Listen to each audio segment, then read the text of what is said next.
The order of the loves has become a foundational teaching of proper doctrine. Number one, love for God must be supreme. Number two, love for any created thing must be ordered and proportional to their place in God's order. And number three, sin is disordered love. He goes on to say, progressives with hearts twisted by Marxism and minds drunk on equality refuse to accept these basic biblical distinctions. They hate the order of the loves because it directly opposes the entitlement mentality they've baptized.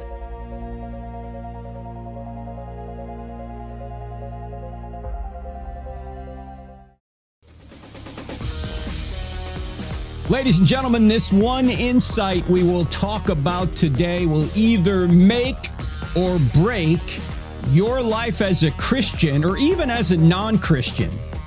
If followed, this insight will help your marriage, it'll help your parenting, it'll help your business, your job, your friendships, your politics, your voting, and most importantly, your eternity and your relationship with Jesus. And what I'm going to talk about, I think, has been lost largely in our culture and lost even among Christians. And that is how to prioritize your loves. Your loves. Yes, how do you prioritize your loves? Because you don't love everything equally. And you shouldn't love everything equally, contrary to popular opinion. And it's about getting your priorities right in every area of your life. And if you don't think there are priorities, if you don't think there are greater obligations and lesser obligations, and greater sins and lesser sins, and greater loves and lesser loves, you haven't been reading the Bible. And you haven't even been reading church history or what some of the greatest minds in church history have said. Let's go to the greatest mind, and that's Jesus himself. You know, Jesus, I'm not going to go through all the passages, but I'll use some phraseology that Jesus used, and you'll know what I'm talking about. We don't have time to go through all these passages. There's so many of them. But Jesus talked about the greatest commandment. This is Matthew 22:37. You know, what's the greatest commandment? Love your Lord your God with all your heart, soul, strength, and mind, and then love your neighbor as yourself. He talked about greater love. He talked about greater sins. He talked about greater judgment. He also pointed out that greater knowledge will bring greater punishment. To whom much is given, much will be required. I think that's in Luke 12 where he talks about this. He also talked about the more important matters of the law, which implies what? There are less important matters of the law. He does this in Matthew 23. In fact, Matthew 23:23 is a great passage to remember when he's talking to the Pharisees, the politicians of his day. He says, you're tithing your spices, but you're neglecting the more important matters of the law, justice, mercy, and faithfulness. You should have practiced the latter without neglecting the former, or should have practiced tithing without neglecting these greater matters. So he's pointing out that there are greater matters, even to politics, even to politicians. You know, in our country, we have people that want to ban plastic straws. That's what Kamala Harris wanted to do. But she had no problem with promoting abortion. She was neglecting the weightier matters, the more important matters of the law. Banning plastic straws, if it has any utility at all, is far, far, far a lower priority than protecting innocent children from dismemberment. So there are greater laws and lesser laws, greater obligations, lesser obligations, greater loves and lesser loves, greater commandments and lesser commandments. And this, my conversation with Dr. Erwin Lutzer the other day kind of prompted this, because in our podcast, which you can go back and listen to, Dr. Lutzer said, love can be evil. Love can be evil. What's he talking about?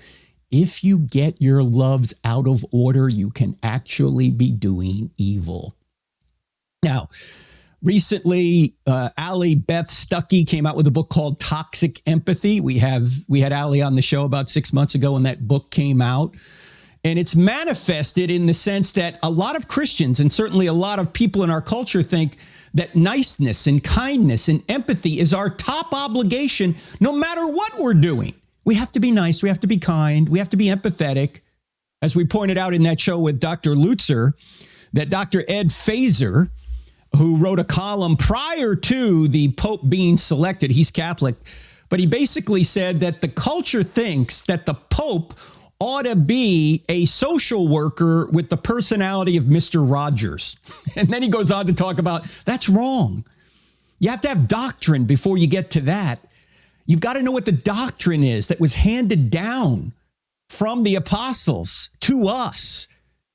Doctrine will tell you how you ought to treat people, not have this general idea that Jesus was all about being nice. In fact, a lot of the times he wasn't nice. We've talked about on this program before, one pastor pointed out, and if I can find the article, I'll put it in the show notes, that Jesus insulted people on at least 78 occasions. Woe to you, scribes and Pharisees, you hypocrites.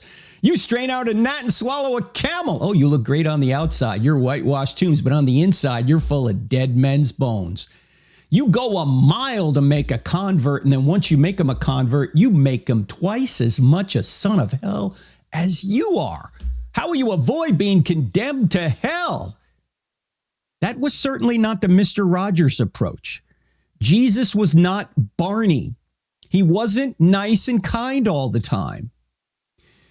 And the problem is a lot of people today get this toxic empathy, this kindness, this niceness, and they inflate it over every other love and every other priority. Sure, is it good to be kind? Yes, of course. It's one of the fruits of the Spirit. Sure, it's good to be nice. It's good to be empathetic. But if you set that up as your top goal in every area of life, you're not only going to be not doing good, you're going to be doing evil. And C.S. Lewis pointed this out in the book Abolition of Man, where I'll just pull a phrase out of it because he's talking about the Tao, meaning the moral law, traditional morality, what we might call nature's law in the Declaration of Independence, what he talked about in Mere Christianity as the moral law, this law grounded in the nature of God. He was talking about this, and he says, what purport to be new systems or ideologies, moral ideologies, all consist of fragments of the Tao, fragments of the moral law itself, but they're arbitrarily wrenched from their context in the whole and then swollen to madness in their isolation. I want to marinate on that phrase, swollen to madness in their isolation. If you take empathy and you put that at the top of your priority list, your top love, that everything you do is empathetic, you're going to swell that particular moral category to madness and isolation. If you have empathy for murderers, if you have empathy for child rapists, if you have empathy for pedophiles, if you have empathy for terrorists, you have swollen that particular good thing in many cases to madness and isolation. And if you do this in your family, it's going to be a problem. I'll explain here in a minute. You think you're loving people, but you're actually doing evil inadvertently. You think it's a good thing, but it's actually not. Now, who or what? It's really a who. Who is our top love? Should be our top love. It should be Jesus. Jesus came while we were still sinners. He died for us. He saved us from our sins, from the punishment due us. And Jesus said, if you love me, you'll keep my commandments. You're to keep Jesus's commandments over anything else. It's not what you want. It's not what your family wants. Not what your culture wants. Not what MSNBC wants or Fox News wants or your friends on Instagram want. It's not what your frat party wants. It's not what your sorority wants. It's not what your friends want. It's what Jesus wants. We're to follow Jesus. He's our top love, our top priority. Do any of us do this perfectly? No, none of us do. We're all fallen. We don't get it right. We should strive for it, but we're not going to make it all the time. So Jesus and following him is our greatest responsibility. He should be our greatest love. Let's apply now this idea that we have to have the loves in order to marriage and family. Obviously, if you're married, Your love to your spouse, other than Jesus, ought to be your number one priority, even over your kids. I know that sounds odd for some people, but you need to take care of your spouse before even your children.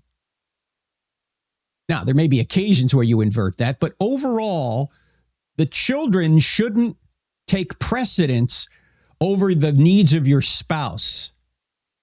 In fact, I see so many parents who just act as chauffeurs for their kids. Whatever the kid wants to do, they get to do without any consideration for the spouse or the relationship between the husband and the wife. That's not the way forward, ladies and gentlemen. You're going to run yourselves ragged, and you're going to teach the kids that life is all about them, and you're not going to have the proper respect and the proper love you ought to have for your spouse. Sometimes you got to tell the kids, no, we're not doing that.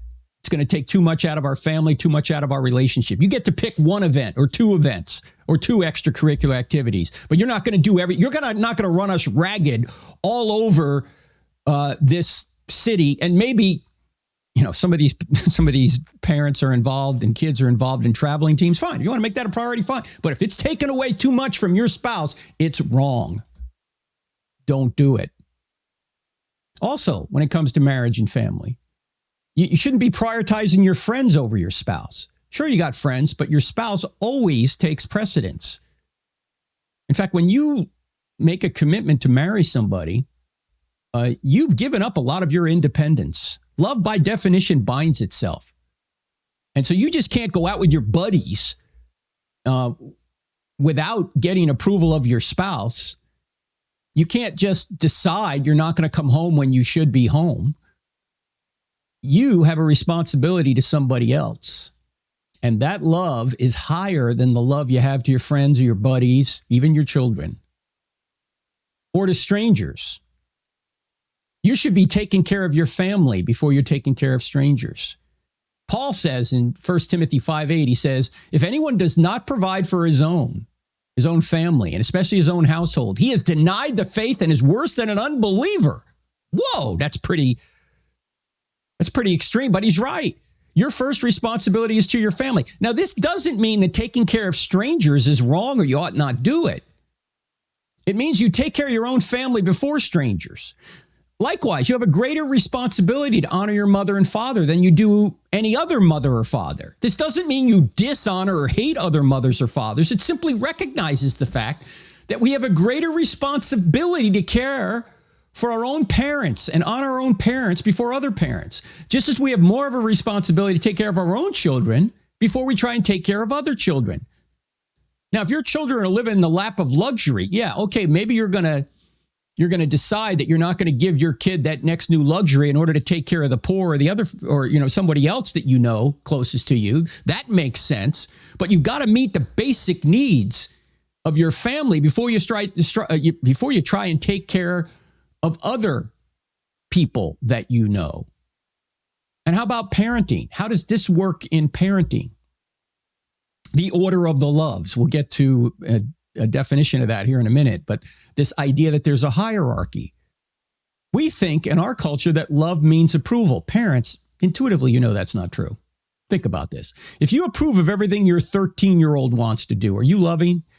No, you're not loving if you approve of everything a 13-year-old wants to do.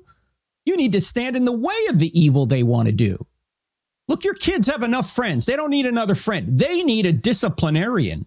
They need a disciple maker. They need a parent. They need somebody that's going to seek their best interest even when they don't have it in mind. And love means seeking what's best for the other person according to God's will. Not their will, not your will, God's will. Love does not mean approval. This is why Paul says in the passage everyone reads at their wedding, but nobody obeys, 1 Corinthians 13, that love always protects, that love always perseveres, that love does not rejoice in wrongdoing, love rejoices in the truth. You don't approve of evil that your kids want to do. It may be all well-intended on their part, but that's not love. That's enablement. You're enabling them to do evil. You've got to get your loves in order. You love God first. You love your spouse. You love your family. And then you love others. And this actually came to the national level, a few months ago, Vice President J.D. Vance mentioned the order of the loves. This is something that Augustine talked about, 1,600 years ago. And it's implicit in what Jesus and the apostles say when they talk about greater commandments, greater loves. Paul says you got to take care of your family first or you're worse than an unbeliever. And there's a pastor near Cincinnati. His name is Michael Clary. He's got a great column on his website. I'm going to read portions of it because he deals with this issue quite well. And it intersects a bit with politics. Of course, Vice President Vance is a politician now. He's the Vice President of the United States. And I'm going to read some of this because he gets it very well. And it points out that some people in politics, particularly people who claim to be Christians, don't understand the order of the loves. They don't understand there's a hierarchy. They don't understand there's a priority. They try and flatten everything out, and it winds up where they are actually doing evil rather than doing good. So let me read a portion of what Pastor Clary writes. He says this: Vice President J.D. Vance recently caused a stir in a Fox News interview by these comments, quote, "You love your family, and then you love your neighbor, and then you love your community, and then you love your fellow citizens, and then your own country. And then after that, you can focus and prioritize the rest of the world," unquote. Now, it's interesting. I thought that the new Pope Bob from Chicago, right? Pope Leo, what is he, Leo the 14th? I think he tweeted out that J.D. Vance had this wrong. And this is ironic coming from an Augustinian.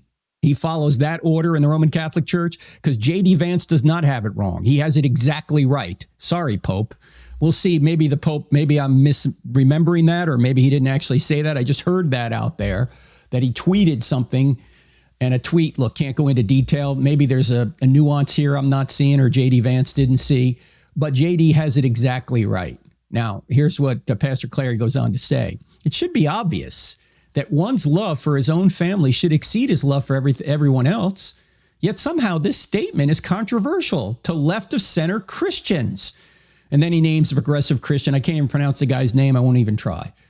Anyway, this guy who remarked that Vance's statement is a not very Christian concept. Now, this progressive Christian, says Clary, is so blinded by his hatred for Trump that he can't think clearly about the classic Christian doctrine. His comments demonstrate the root of the problem with progressive Christian thinking. They cannot think in categories and make proper distinctions.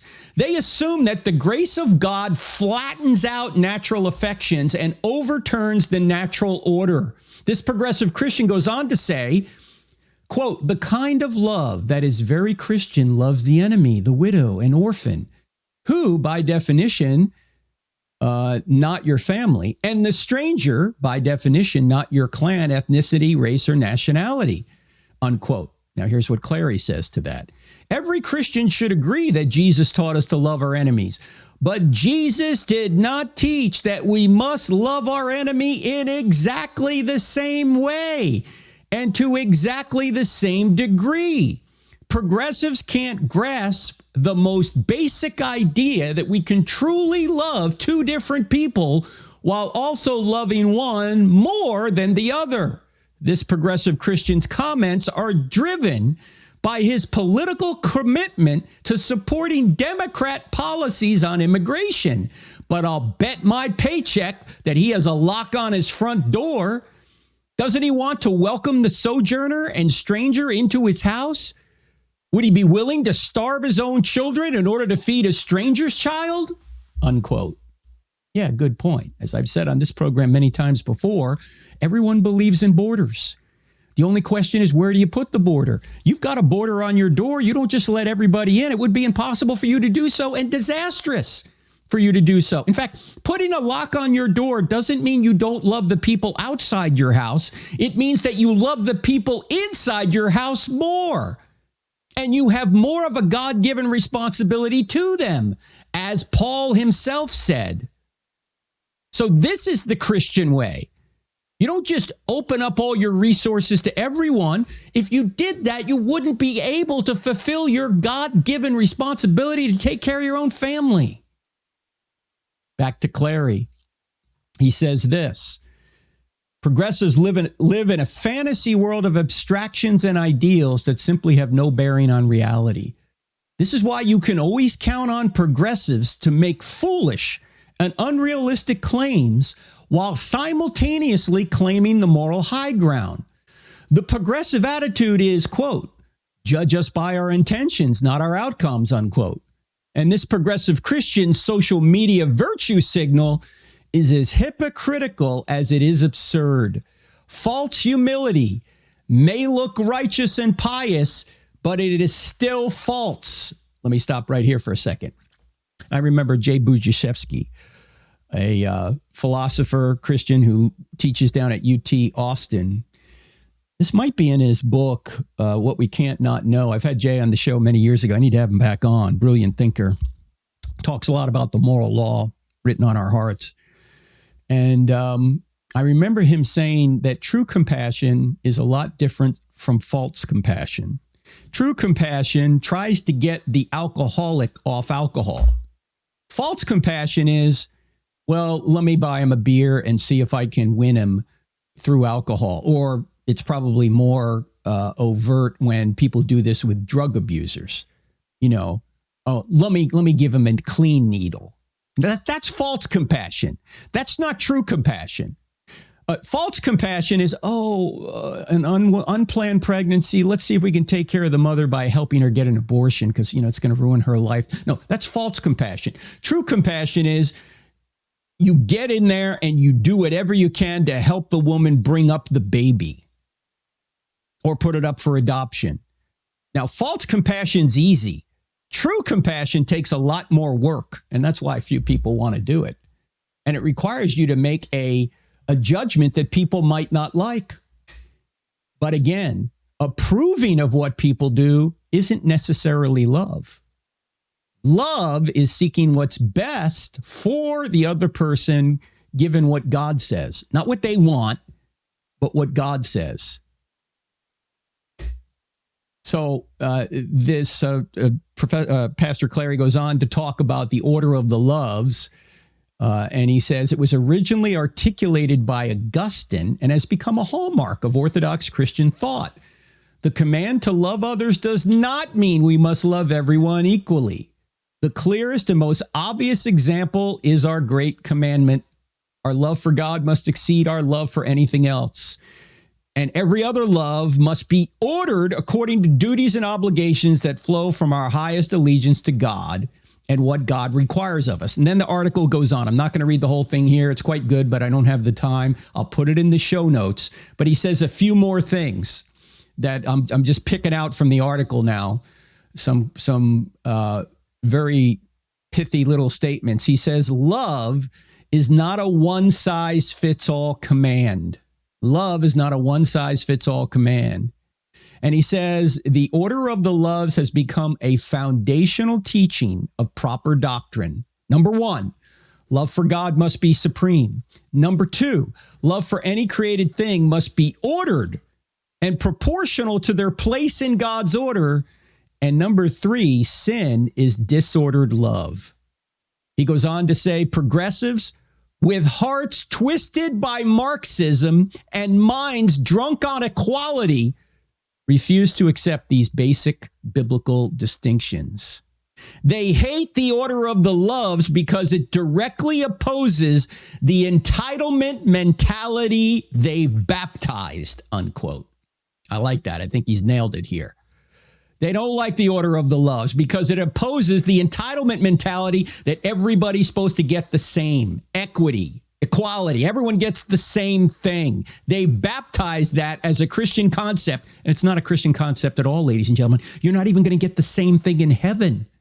There are going to be people with more rewards and less rewards. In hell, there's going to be people with more punishment and less punishment. In fact, in the parable of the talents, what does Jesus do? He doesn't even the talents out. He gives the guy who doubled his talents, and he takes the one talent the guy buried and gives it to the guy that doubled his talents. That's justice. That's not equity. I remember a friend of mine was at a conference here in Charlotte not long ago, and it was a firm that was having its employee meeting or whatever, and the CEO got up and said, "I'm for Jedi." You know what Jedi means? It's better than DEI. It's Jedi is justice, equity, diversity, and inclusion. Sounds better, doesn't it? Jedi. I'm for Jedi. And I said, gee, I wish I were there, because I'd have gone up to him and asked him, sir, does your secretary make as much as you do in terms of salary? Oh, no? Oh, well, then you don't believe in equity. You believe in justice. Do you notice that justice and equity are opposites? Justice is you get what you deserve. Equity is everyone gets the same thing. Not everyone's going to get the same thing. Even in heaven, you get what you deserve. You get into heaven based on grace, but your place in heaven, your rewards in heaven, are based on your works. That's justice. And to whom much is given, much will be required. So for all these progressives running around talking about equity, it's not even a Christian concept. Yes, God wants all to be saved, but a lot of people don't want to be saved. And Christ has given us an order of loves. The apostles have given us an order of loves. Now, how does this apply more to the political world that we're in? We've talked about parenting. We've talked about marriage. Talked about friendship. Well, David French, I don't know if you know who David French is, but David French is another progressive Christian. David French has really left a lot of biblical teachings behind. I'll get to that a little bit later. But he's been a never-Trumper from the beginning. And when he's asked, why did he actually vote for Kamala Harris? You know, how did he go from believing generally in the policies supported by the Republicans to actually voting for the opposite of these policies with Kamala Harris? And he said this in an article. He said, the reason is very simple. To get my vote, you need to have a sufficient character for the position.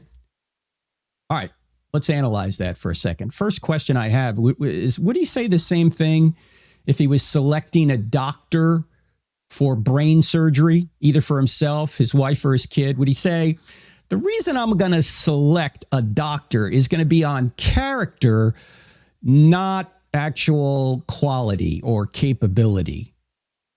I think he'd probably go with the quality or capability. I mean, if this guy was, say, an adulterer, but he was the best surgeon in town, he wasn't a Christian, what would you do? I think all of us listening right now would go, okay, I wish he wasn't an adulterer, but if I need brain surgery and he's the best in town, maybe the best in the country or the best in the world, I'm going to him because I need a particular job done.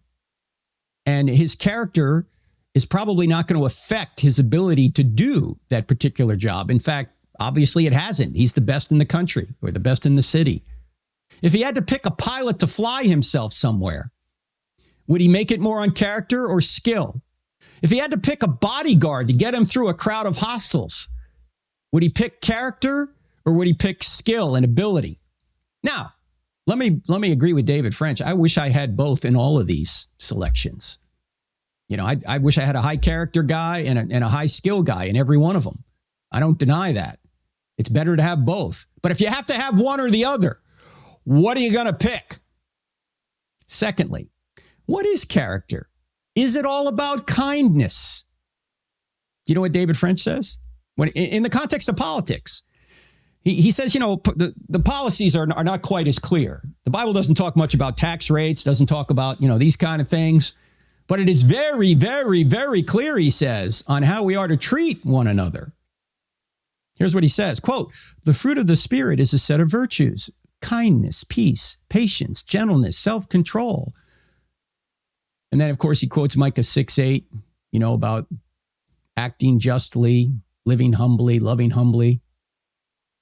Now, okay, those are fruits of the Spirit. We all as Christians ought to strive for those. But let me ask you a question, David French or anyone else.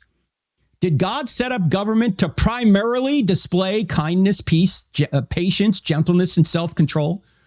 Is that the purpose for God? I mean, I hope our government's self-control, don't get me wrong. But is the primary purpose of government to demonstrate the fruits of the Spirit? You're confusing categories. I mean, did God set up government to preach the gospel and make disciples of all nations? The Bible talks about that a lot. David French, do you think that the government ought to preach the gospel and make disciples of all nations? If you say no, and I know you think the answer is no, because you've said that we live in a pluralistic society and we can't even apply biblical values to this particular society because we live in a pluralistic society. I'll get to that here in a minute.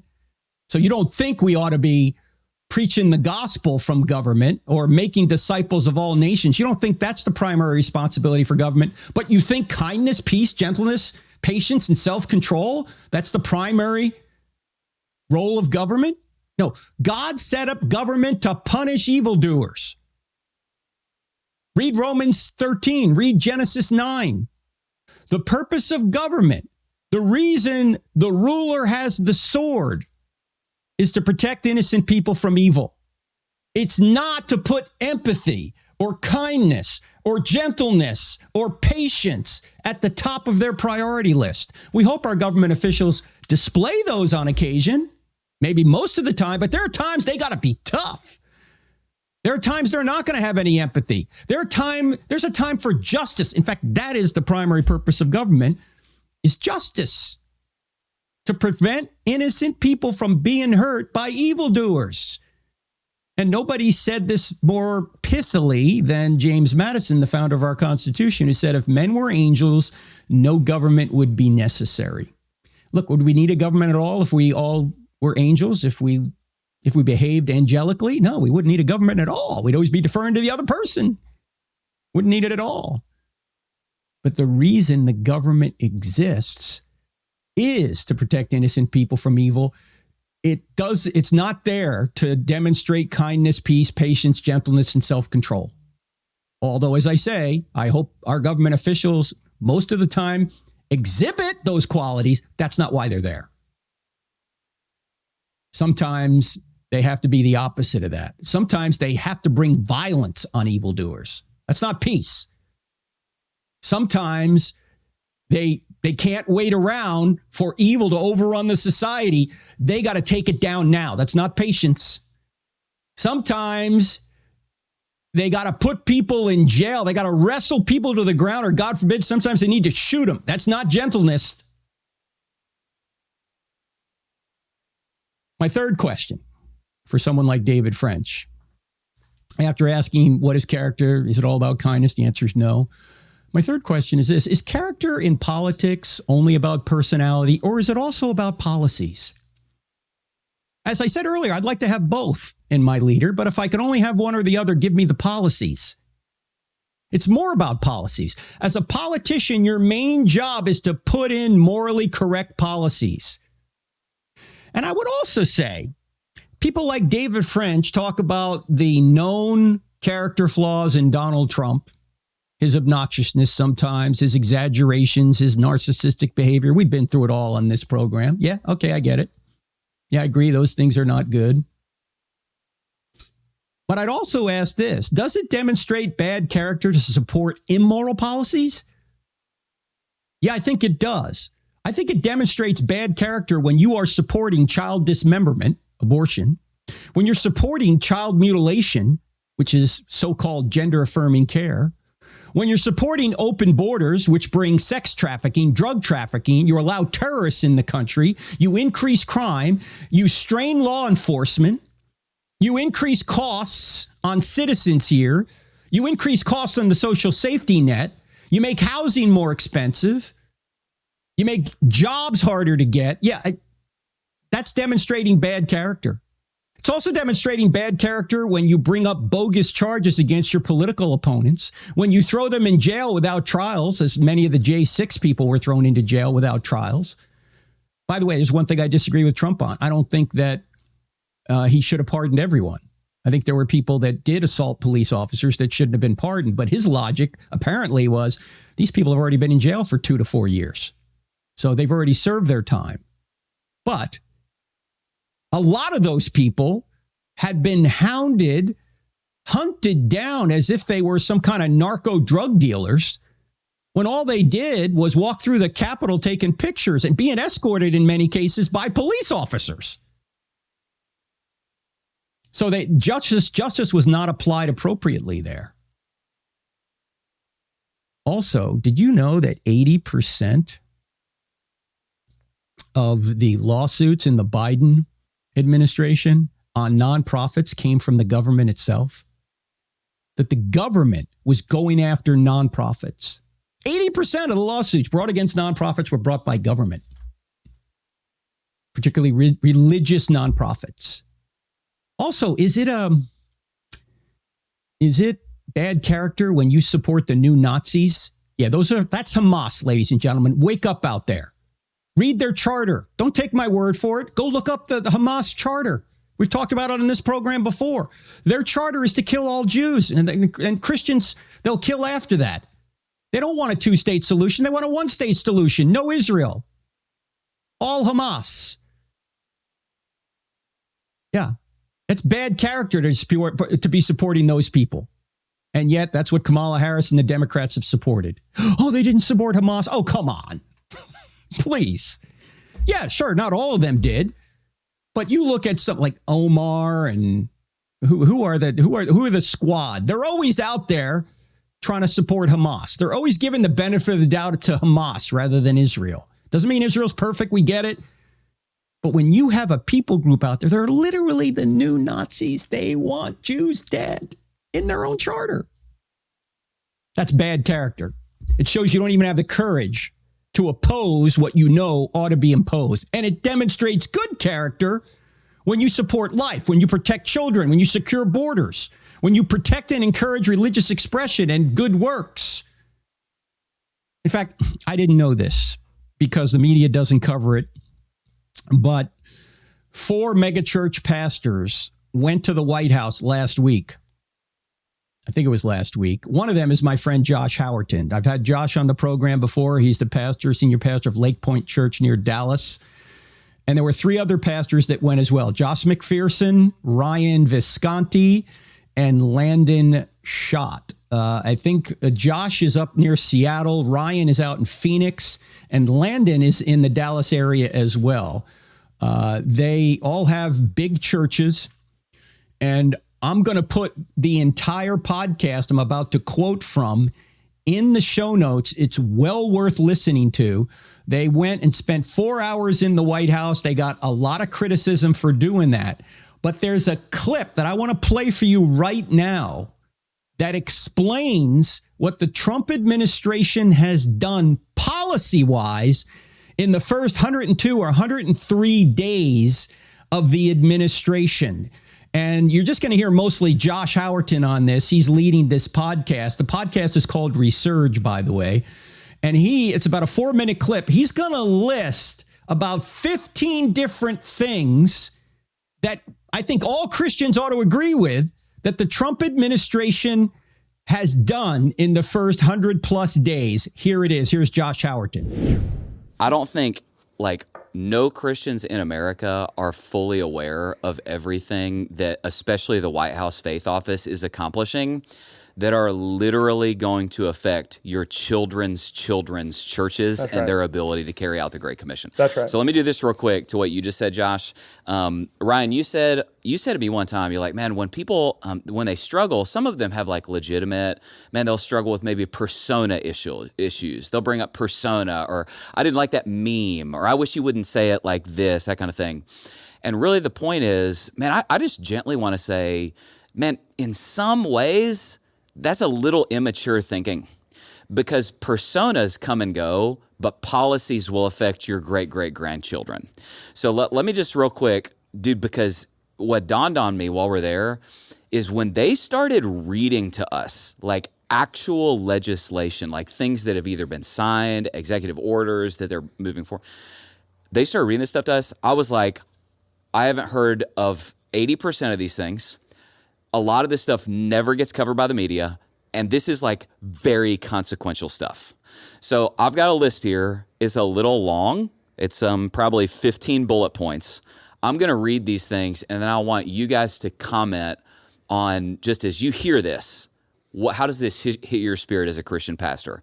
So these are all things that in 102 days, the first 102 days, these are things that have already happened.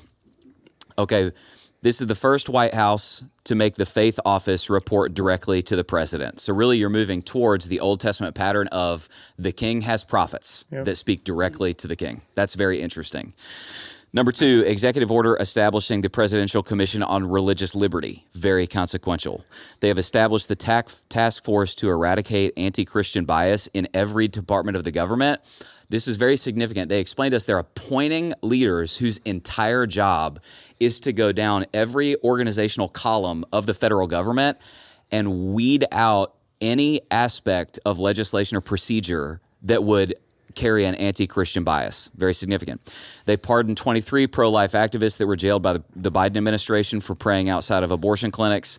They reinstated military service members who had been fired for their refusal to get the COVID vaccination. They have appointed Bible-believing Christians throughout the administrations. It's crawling with them. They ended taxpayer funding of Planned Parenthood or funds used to promote abortion, citing the Hyde Amendment. They ended the use of taxpayer dollars used to fund abortions overseas. That's totally done. Bro, this is amazing. They reprogrammed the CDC website to suggest adoption when users search abortion. I stinking love it. I love it so much.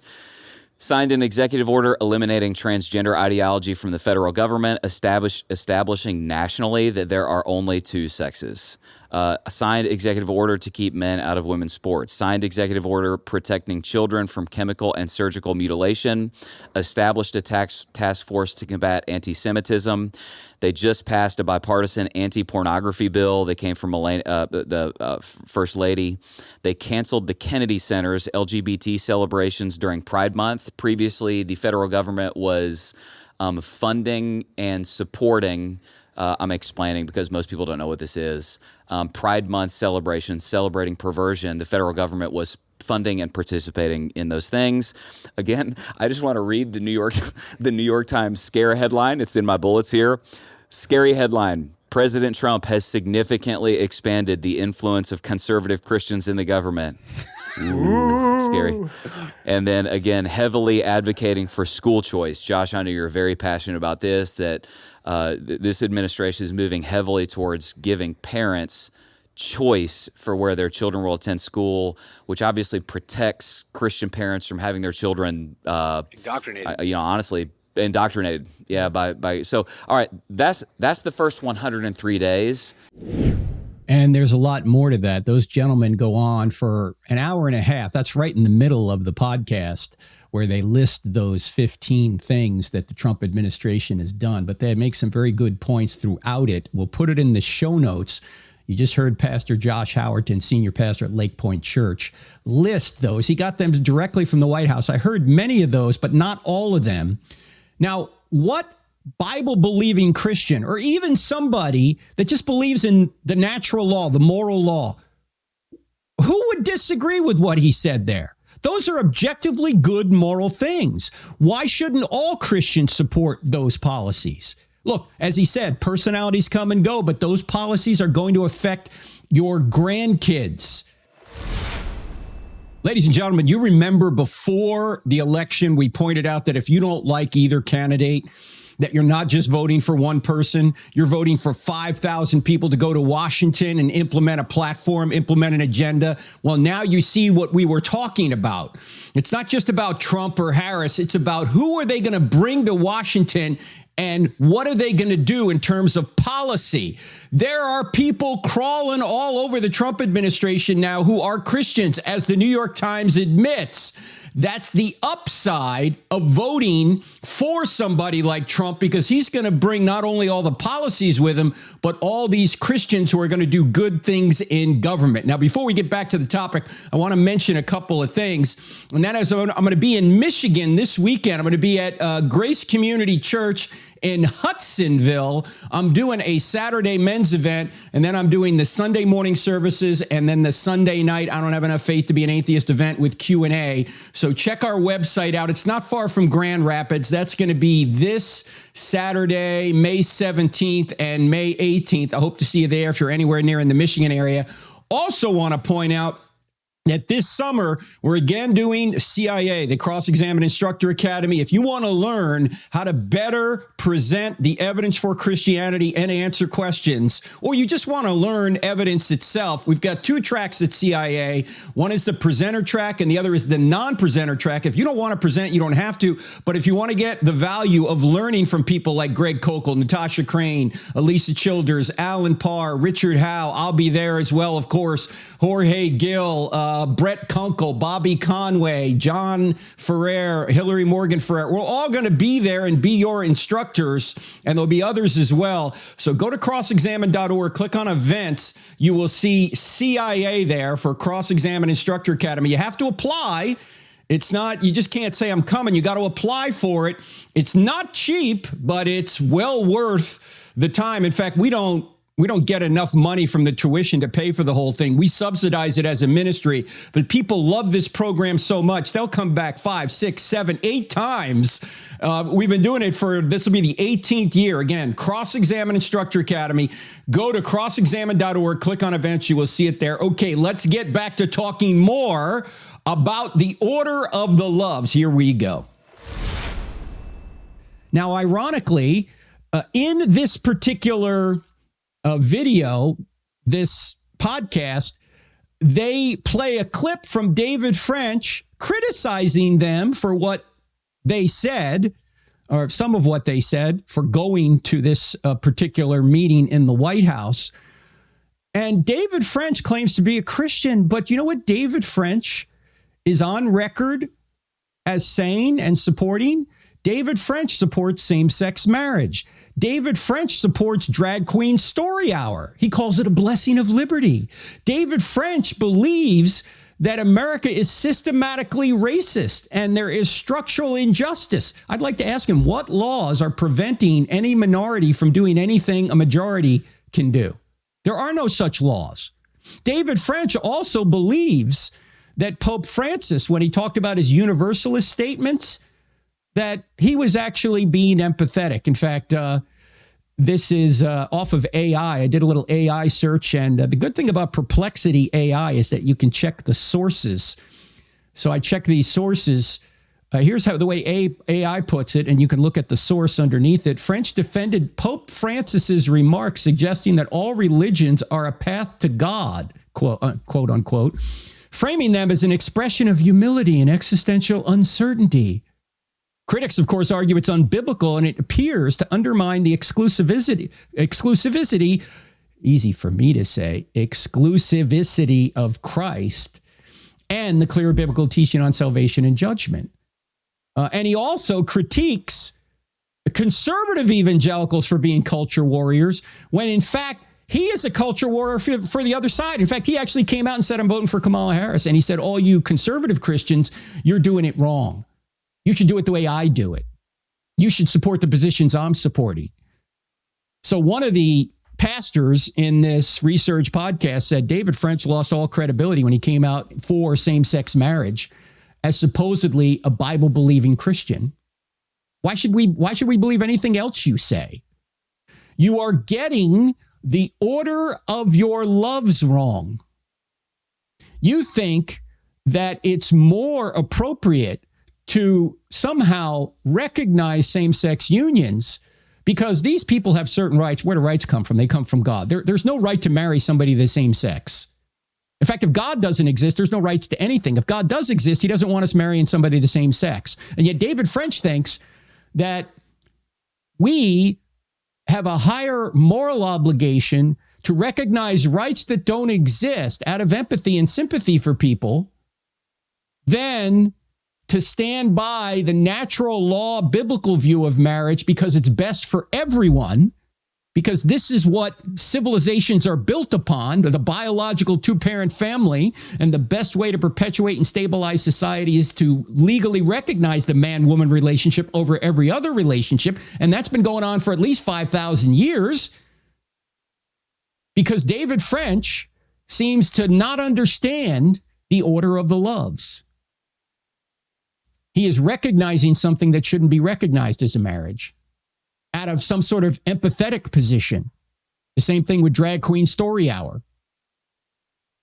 And to disagree with Jesus to side with Pope Francis and throw Jesus under the bus when it comes to salvation. Look, if Jesus isn't the only way, why did he even come to earth? What's the point? If you can get to heaven by some other method, as Paul says in Galatians 2, if righteousness could be achieved by obeying the law, then Christ died in vain. What's the point of Jesus coming at all if he's not the only way to salvation? Suffering a brutal death. For what? And David French, of course, has criticized, as many other progressive Christians have, Donald Trump for his known character flaws. Yet I submit to you that David French, has his own character flaws. In fact, David French he's rightfully complained about some of Donald Trump's character. But I submit to you that Donald Trump has much more character on political matters than David French. You say, how so, Frank? Because David French was not telling the truth that the political curriculum he created called the After Party was nonpartisan. Our friend Natasha Crane has a very long critique of this curriculum put out before the election by David French, Russell Moore, and another progressive Christian. And they explicitly try and sell this as nonpartisan, when in fact, it's not nonpartisan. He was not telling the truth. Now, the After Party, we call it TAP for an abbreviation, wasn't nonpartisan at all. It was expressly created by leftists like David French, or progressive Christians like David French and Russell Moore. And it was funded by leftist organizations to get people to vote against Trump and against any so-called MAGA candidate. How do I know this? Because David French inadvertently admitted it. He didn't need to admit it, because when you read the After Party curriculum, as Natasha Crane did and critiqued it, and again, we'll put her whole column in the notes, you can just see it's nonpartisan. But he actually admitted this in an interview. Here's what Natasha says. He says, lest anyone think I'm reading too much into TAP's statements about Trump, I'll point you to David French's response in a Holy Post podcast when he was asked why Christian sources weren't willing to fund the curriculum. Let me stop right here. Remember I mentioned it was funded by leftist organizations? So on the Holy Post podcast, which leans left, they're asking French, why didn't some conservative Christian fund this curriculum, or some organization? Here is what French said, quote, when you take on MAGA, a lot of threats and intimidation follow, unquote. What's he admitting there? That the TAP, the curriculum that he put together, is anti-MAGA. It's not nonpartisan. Natasha goes on to say, I was surprised he played his hand so obviously in that statement, but he explicitly sees TAP as taking on MAGA. For the record, there are zero mentions of Biden in TAP, the After Party curriculum. Given that this election, and remember, this is written just before the election, Natasha's writing this in August, given that this election comes down to Biden's successor and Trump, and TAP is explicitly anti-Trump, it's no stretch of the imagination to say that TAP is seeking to discourage Christians from thinking they should vote for the Republican candidate this year. That's not to say they are directly claiming Christians should vote for the Democratic candidate, but rather that they want fewer Christians to consider Trump a viable choice for believers. And if fewer do, it of course implies that some of them will vote for Harris. Indeed, David French recently wrote a New York Times op-ed titled, "To Save Conservatism from Itself, I'm Voting for Harris," unquote. I didn't have to see this op-ed to know how he would vote. I could easily gather that from his curriculum, unquote. That's from Natasha Crane. Yeah, David French, you're all high on your mighty high moral high horse claiming that you're the guy with all the character. In fact, David French was thinking of running for president in 2016 because, he had the character to do so. Yet I'm sorry, David, you're disingenuous. When it comes to politics, you're saying it's nonpartisan when you know it's not. And I've noticed that David French and other self-declared never Trump Christians hold Donald Trump to a higher moral standard than they hold themselves. They talk about character, but they're doing the very same things they charge Trump with. Lying, shading the truth, hypocrisy. You're doing the same things. And by the way, if you claim to be, look, of course, Donald Trump claims to be a Christian. He says, I'm a believer. Yeah, okay. Maybe he is. I can't judge the man's heart. I saw him interviewed on, I guess it was Laura Ingraham before the election. And he, despite being told the gospel several times directly, he still thinks getting to heaven is about being good. He doesn't understand, at least he didn't prior to the election. He doesn't understand that Christianity is all about grace. And out of grace, out of love for what Christ has done for us, then we obey his commandments. But you don't get saved by obeying his commandments. You're saved by trusting in what Christ has done. And as a result of your salvation, then you do good works. But he doesn't understand that. Yet David French does. Yet I guess he would consider himself some kind of Christian teacher, David French would.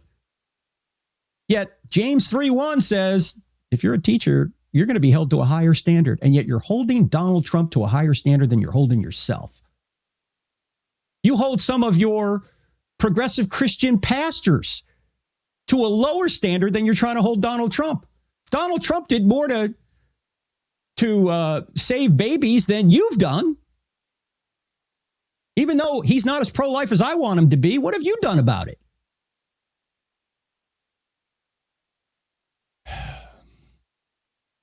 They also, these progressive Christians, they invert or at least they flatten the moral hierarchy. They misunderstand the purpose of government and they try to apply verses meant for interpersonal behavior. They try and apply those to governments as if governments must show kindness, gentleness in carrying out their duties.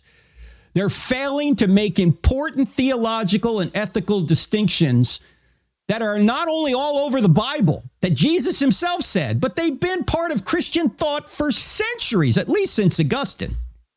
And again, they're in the Bible itself. And let me say one other thing about Trump. One thing Trump has that very few others have is courage. When he was shot and, 20 seconds later, he stands up and pumps his fist. You can't fake that. You can't fake that. That just came out. He certainly has courage. He could have quietly gone back into private life and with his billions of dollars and, coasted the rest of his life in luxury. But he didn't do that. He faced 700 years in prison on these bogus charges that were brought up against him for the same things that Biden had done, classified documents. Biden never charged with any of that. We have a immoral justice system, an immoral DOJ under the Biden administration going after their political opponents. Yet Trump persevered through it all. Now, courage is sometimes thought as the primary virtue because without it, you won't do anything else, including love, by the way. Sometimes to love people rightly, you got to have courage. If you want to love people rightly, if you want to give them true compassion, true love, you need to stand in the way of the evil that they want to do. And a lot of people don't want to do that. A lot of people just want to approve, so they're approved of. That's not love, that's enablement. So despite the fact that, yes, there's a lot of things Trump does I don't agree with, not on the policy front much, but some of the personal things, yeah, I get it. But again, don't apply interpersonal behaviors to non-Christians when their role is to protect innocent people from evil. Now, if Donald Trump is a Christian, that's between him and God. If he's going to start behaving more in a Christ-like way, but sometimes the Christ-like way is to call out people in a bold way, as we pointed out earlier in the show. It's not all about being nice. It's not all about being gentle. It's not all about patience, kindness, and self-control. Sometimes you got to bring the hammer down, as Jesus himself did. And he will when he comes back, by the way. Going back to the column from Pastor Clary, here's how he ends his column. Speaking of people like David French and this other progressive Christian he has in his column, he says it's ironic in a way. These progressive Christian leaders made their careers warning us about making politics an idol. Now that their hypocrisy is being exposed, the truth has become plain. They are the ones idolizing politics all along. Unquote. Yeah. Look, we ought to be involved in politics because we love our neighbor, because we ought to be involved in every area of life. We're not just Christians at home. We're not just Christians at church. We're Christians at work. We're Christians online. We're Christians with our friends. We're Christians in the voting booth. We're Christians everywhere. And yet the very people that are claiming that conservatives are making idols of politics are making an idol of politics themselves, to the point that they can't even see clear distinctions between what the role is of a government and what the role of a Christian, a personal individual Christian is. They can't see these distinctions, and then they're blinded to actually support evil in a candidate, the policies of the candidate that Kamala Harris, or the Kamala Harris platform, the Democrat platform, they were actually supporting that. David French writes a column supporting that. Who is making an idol of a lower love? It's not the evangelical Christians. It's the progressive Christians. Because somehow they just don't like Donald Trump's style. They don't like his brashness. They don't like some of the statements he makes. I get it. But they put that higher than protecting innocent people from evil. They put that higher than protecting their own citizens from crime. They put that higher than protecting children or being sex trafficked across the border. They put that higher than dismembering children or mutilating the genitals of children. Your loves are out of order. Put them in order. If you're looking for solid answers to life's biggest questions, don't miss the latest episode of I Don't Have Enough Faith to Be an Atheist. Find it on Apple Podcasts, Spotify, Pandora, iHeart, OnePlace, and Podchaser. Tune in, discover the truth, and share it with someone who needs it. Let's keep spreading the truth together.